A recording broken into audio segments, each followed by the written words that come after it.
Hi, I'm Mr. Pink, otherwise known as Modern Synthesist, and today I wanted to sculpt a face onto a shield and show you how I do that. But I figured it was a little boring to just watch me sculpt a face onto a shield, so I phoned a friend. That's probably me. This is my buddy Hydra, who honestly taught me everything I know about sculpting. Welcome, Hydra. Hi, thanks for having me. My pleasure. Do you want to tell them about what we're sculpting today? We are sculpting stuff. Why? Because it is Simso Shield Slam and indicates that we sculpt stuff on a shield. This challenge was started by Simso Miniatures and the In Rust We Trust Discord server. The challenge ended a couple of months back, and so it took us a bit to put this video together because we've got fancy stuff going on that you're about to see. But yeah, hope you enjoy it. So first things first, I'm going to build a substructure on these with epoxy putty. You could use green stuff, but I'm going to use Aves epoxy sculpt. This is cheaper than green stuff and just useful for doing some substructure before I come back with the green stuff to do the higher level detail. Another hobby tip, Citadel painting handles. I glued magnets in the bottom of mine and sealed them in there with some green stuff so that I can attach them to pieces of metal on my workspace when I'm not using them. And when I thought about sculpting these shields, I really wanted to use these handles. So I glued my shields to a standard crappy Citadel base and just plunked them in here so that I could have a good grip on it. So you can see here, I've got the epoxy sculpt onto the shield. I'm just gonna block out the rough shape of the face that I'm looking for. Kind of get those big bulbous cheeks, suggestion of where I want to put the kind of mustache mouth. You can see the rough shape of the forehead there at the top of the shield. And I've just kind of tried to make it match the shield where it has those indents in it. And I'm gonna use those indents to be part of the face. When it comes to sculpting miniatures, one of my key tips is to work in layers. Just like you would with paint, you want to work the same way when it comes to sculpting. You want to put a base coat down, let it harden. That's the most forgiving way to sculpt something because you can kind of get these save files in between. Here, I broke my own rule. I don't know, it just went in a really good direction and I just kept sculpting. So as I mentioned before, I was just kind of pushing this putty around to get a rough shape and some happy accidents happened. Like right here, I'm clearing up a space that I want to do something with later and I kind of realized that I've got these cool horn shapes coming out and totally didn't intend that to happen. That's just the way the putty flowed around when I was pushing it around. And you can often find inspiration that way, that you get your silicone shaper out, you get your putty on, you just start kind of trying to get the organic shapes you want in there, and fun things might happen that inspire you, which absolutely happened here. So yeah, think about trying this out for yourself. If you got some shields kicking around or you got some friends who might have shields that they could lend to you, just give it a go because this is a forgiving size to try and sculpt a face and it could be anything that you want. And it's a cool exercise. First of all, we need space. So my plan is to have a face on a shield. Surprise, it's Simso's shield slam thingy. My idea is to have a demon face. Why a demon face? Because when I sculpt something, my main goal is to make something unique, and most of the stuff that is sculpted cannot be easily reproduced. So if you're going for a very flat surface, that's easy to press stamp and make multiple copies of. But my goal is to make something that is not reproducible. So I'm going for a screaming demon mouth. That's why I'm kind of sketching the lines on the shield to see where things go. And because I don't want to just have stuff on the shield, because I want to have things poking out, I'm drilling holes to have later on something stick out of it. Therefore, I use my favorite go-to pinning stuff. And in preparations of the maw full of teeth that I want to do, I have made some leftover green stuff rolls, which are wonderful because when I cut the sides away, they are wonderful teeth that you just can squeeze into the fresh putty. In the very beginning, I had the realization that I didn't want to make a demonic face. So I took the next gruesome thing that I could find and took my face. Yay! So I mixed some green stuff and epoxy sculpt and first of all laid down a base of putty to work on. I am by far no professional sculptor. I'm doing this for a hobby, but I also know that the important part about a face are the eyes, and that's why I start with them. I take some metal balls I found in a craft store and made some eye holes and put the eyeballs in form of metal balls in there. And then I gently push down the putty to have eyelids. I start with the lower eyelids first and then the upper eyelids. What I'm trying to create here is a face from 1986 Jim Henson film, The Labyrinth. Shout out David Bowie as the Goblin King, Jareth. Dance, magic dance. Ooh, ooh, ooh. This is the reason I love David Bowie. This is the reason for a lot of things. I grew up on The Labyrinth and it's been a formative piece of my childhood and I still quote this damn movie. So just wanted to recreate one of these cool door knockers that shows up in The Labyrinth. It's very rude to stare. This guy's got a ring through his ears, so he's not supposed to be able to hear anything, and his buddy's got a ring through his mouth. It was tough to decide which one of these I wanted to sculpt, but I just really like the big puffy cheeks on this one, so that's the one I went with. When I got to this part, I'm still trying to decide whether I'm going to sculpt this all in one go or whether I'm just going to do like a rough underlayer and come back and do the detail work. And I just kept doing that until I got more and more of the detail work down. And then it just got to the point where I just had to go with it.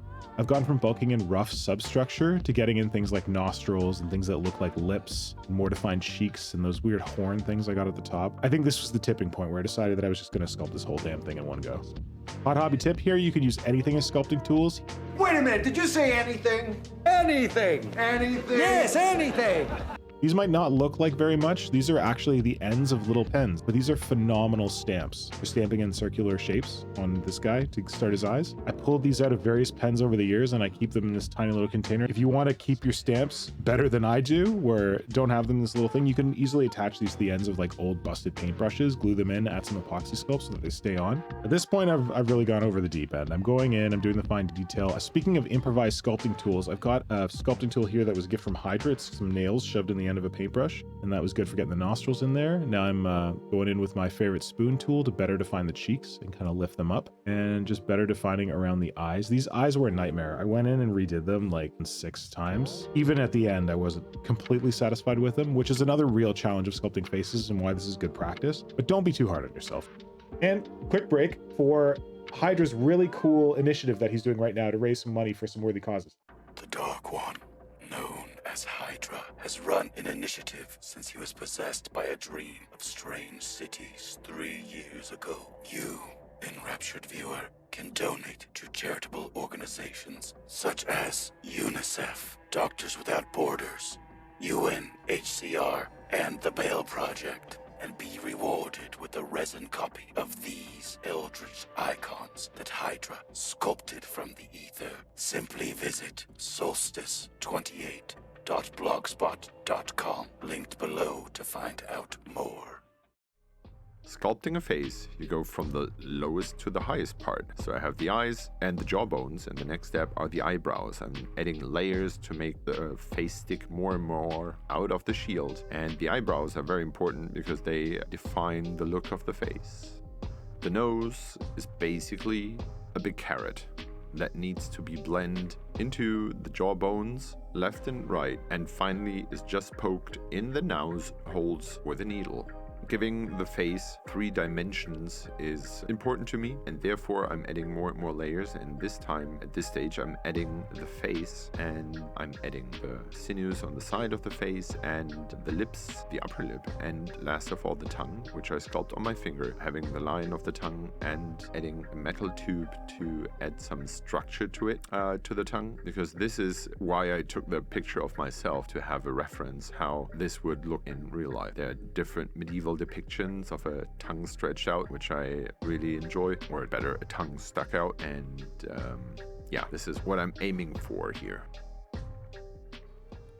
So one place where I kind of went AWOL on this is that the door knocker had a kind of mustache shape, but I realized that the face was sitting so high in the shield that I needed some detail on the bottom here. So I thought that with the lead of his mustache, I would go for some kind of like curly, beardy, curly-Q shapes down here. And yeah, this is mostly done with a stiff silicone shaper, just sculpting in some curves here. And then I go in with a pointed metal sculpting tool to dig out the detail a bit more. And this is another place where I'm just kind of playing with the putty, and I'm seeing what kind of organic shapes come up, and then I'm leaning into them. That I got an idea already when I did his mustache above about how to do like a kind of curly Q shape, and now I'm just kind of repeating that down below with the putty that's down there, using this metal tool. And I firmly believe that you shouldn't go in having too clear an idea of how exactly you're going to sculpt something. You should have a rough approach and then allow the putty and what you see to guide you. Like here, I've got these curly Qs, and I thought, oh, maybe I could poke them in at the bottom and have them curling up in the middle. Now I'm just going in with this improvised nail tool to better define the spaces between the different curls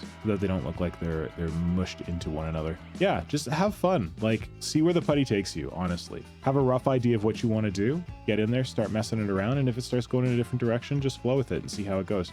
You can always cut it off later. You can always sculpt over it. You don't have to worry about it. You don't have to commit to anything. Like I did here, you might have a little happy accident where you find something that works really well. If you were to learn anything from this video, I would just say take chances and try different things out. I don't know that I'd ever sculpted a human looking face before in one go. Certainly not in one go, but I don't often have to sculpt human faces, and I don't know that I've ever really tried it. So this is a really great exercise for me. Yeah, it was fun to try. So you should definitely try it out yourself. Even if you're not going to go forward and sculpt a bunch of human faces, it's still great practice. So if you could learn one thing from this, I'd want you to learn to step outside your comfort zone and try sculpting new things, which is what I learned from it.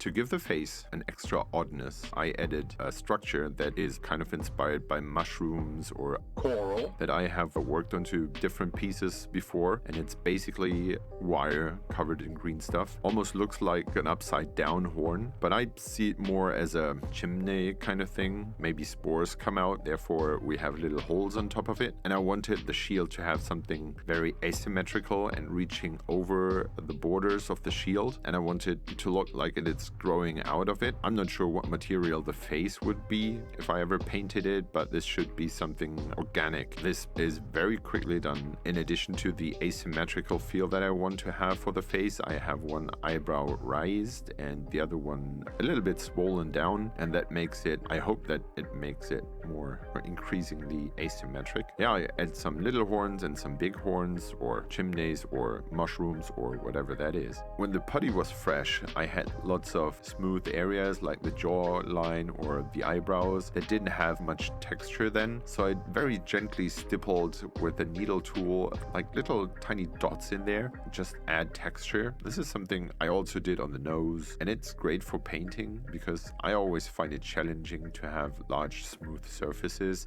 where you have to very much worry about your blending skills.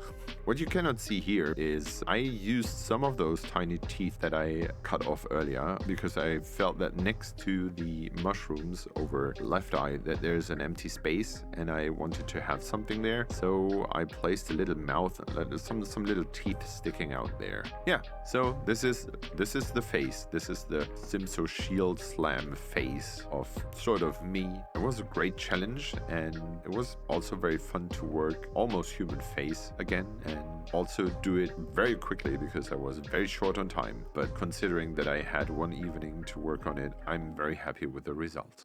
I'm really happy how we challenged not only ourselves to sculpt something on a shield, but the little challenge that went on between us too, like having a little back and forth to see who puts what on a shield, and to quickly understand that we're going very different directions with having great results. Yeah, and actually, buddy, I'm really pleased that this came up and that you challenged me to it, because I got my little shield here and I'm really happy with how he turned out. But I don't think I would have done this if you hadn't told me about the challenge, so thank you so much. My pleasure. Make sure that you head over to Simso Miniatures Instagram to check out all the winners of the Simso Shield Slam, because they've already been posted and there's some really cool entries in there. And if you've enjoyed this video, if you want to see further sculpting tutorials, make sure you just subscribe to the channel. And if you want to support the kind of videos that we create here, make sure to support me on Patreon or by placing an order with Founders Workshop with my affiliate link. Both those links are down in the description below. Thanks for watching, and we'll sculpt with you soon. Bye. Bye.